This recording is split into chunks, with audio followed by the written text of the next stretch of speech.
শ্ৰদ্ধা চাৰ্বৰীসকল, প্ৰাথমিক বিদ্যালয়ত কৰ্মৰত স্নাতক শিক্ষকসকলৰ সপ্তম দৰমহা আয়োগে যি গ্ৰেড পে প্ৰদান কৰিছিলে আৰু সেই গ্ৰেড পে পৰৱৰ্তী সময়ত 2018 চনৰ আগষ্ট মাহত সেই গ্ৰেড পে কৰ্তন কৰিছিলে।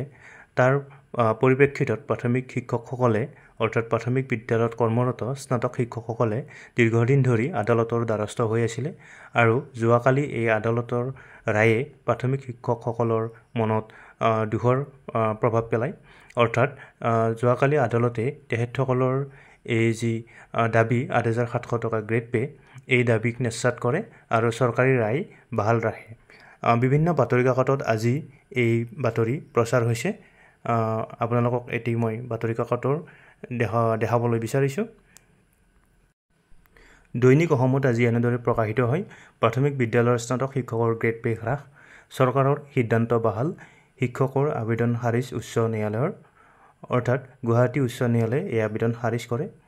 ইয়াত লিখিছে, ৰাজ্যৰ প্ৰাদেশিকৃত প্ৰাথমিক বিদ্যালয়সমূহত কৰ্মৰত স্নাতক শিক্ষকসকলে গ্ৰেড পে বৃদ্ধিৰ আৰ্জিৰে চলোৱা প্ৰায় 6 বছৰীয়া আইনী যুঁজখনৰ অৱশেষত বিফলতাৰে অন্ত পৰিল আৰু এই শাৰীয়ে আমাৰ প্ৰাথমিক বিদ্যালয়ৰ কৰ্মৰত স্নাতক শিক্ষকসকলৰ মনত বাৰুকৈ শোকৰ ছাঁ পেলাইছে।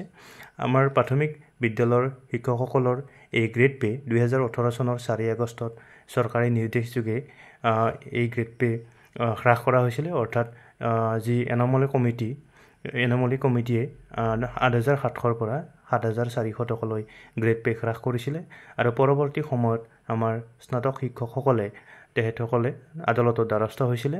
কিন্তু যোৱাকালি আদালতৰ এই বিচাৰপীঠৰ শুনানিয়ে আমাৰ স্নাতক শিক্ষকসকলক বাৰুকৈয়ে দূষিত কৰিছে। পৰৱৰ্তী সময়ত অৰ্থাৎ 2026 চনত অষ্টম দৰমহা আয়োগে আমাৰ প্ৰাথমিক বিদ্যালয়ৰ কৰ্মৰত স্নাতক শিক্ষকসকলৰ গ্ৰেড পে কেনেদৰে ধাৰ্য কৰে তাৰ প্ৰতি বিষয়টো লক্ষণীয় হৈ থাকিব।